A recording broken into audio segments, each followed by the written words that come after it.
hold on. So I have to take off my glasses for this one because this one is serious, right? So I am reading through the Bible and I'm listening to the story of Samson.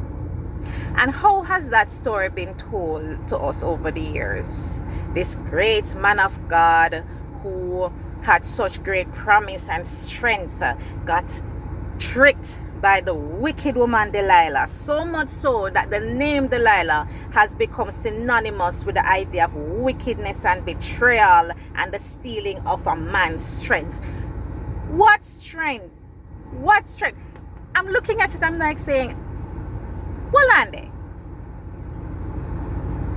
what strength? Samson was a man that had no, well, let me be honest. He had little character.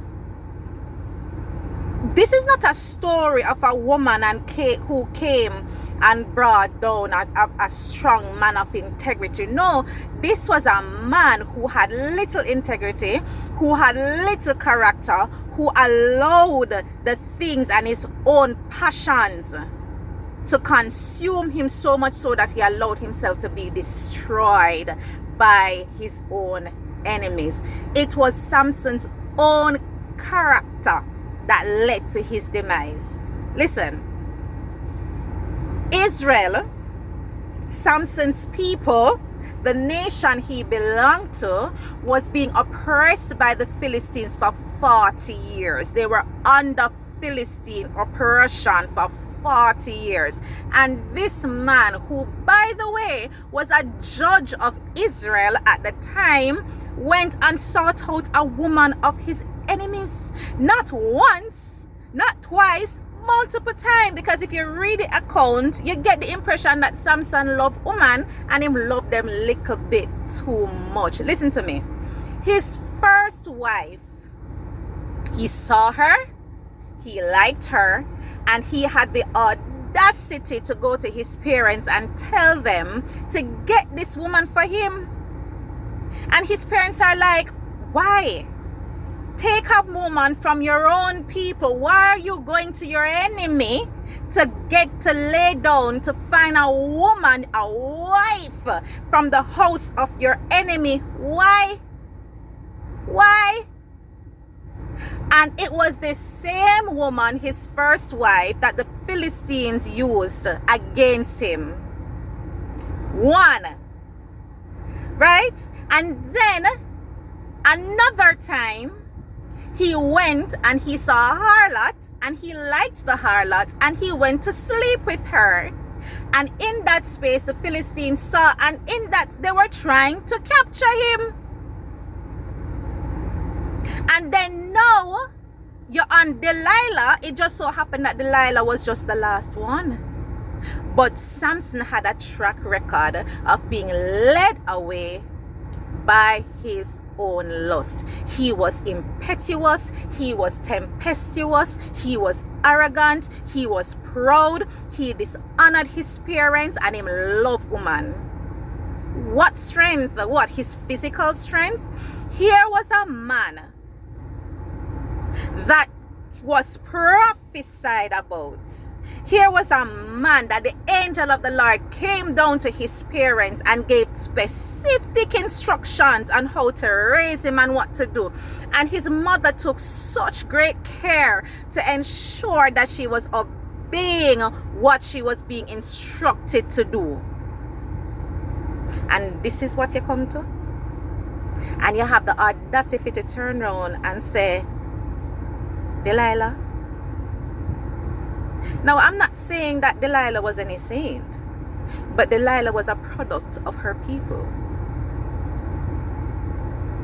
Why was Samson so comfortable laying down in the lap of his enemy? Why? Why? It was Samson's own character or lack thereof that led him to his demise. The right people were just there at the right time to take advantage of his lack of integrity. So before you turn around and blame the people around you to say, oh, Because of so and so what I can't achieve. It's because of so. Look to your own heart.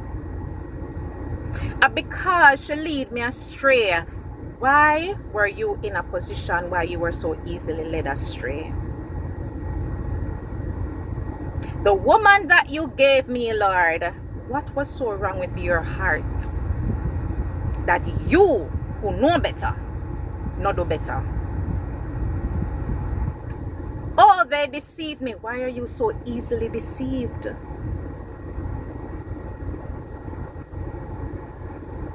It is time to take accountability. All right? And I'm not saying that there are not circumstances and situations around you that can cause hurt and damage. But there is something that is called autonomy, and there is something that is called accountability, and there is something that is called agency. Your choices,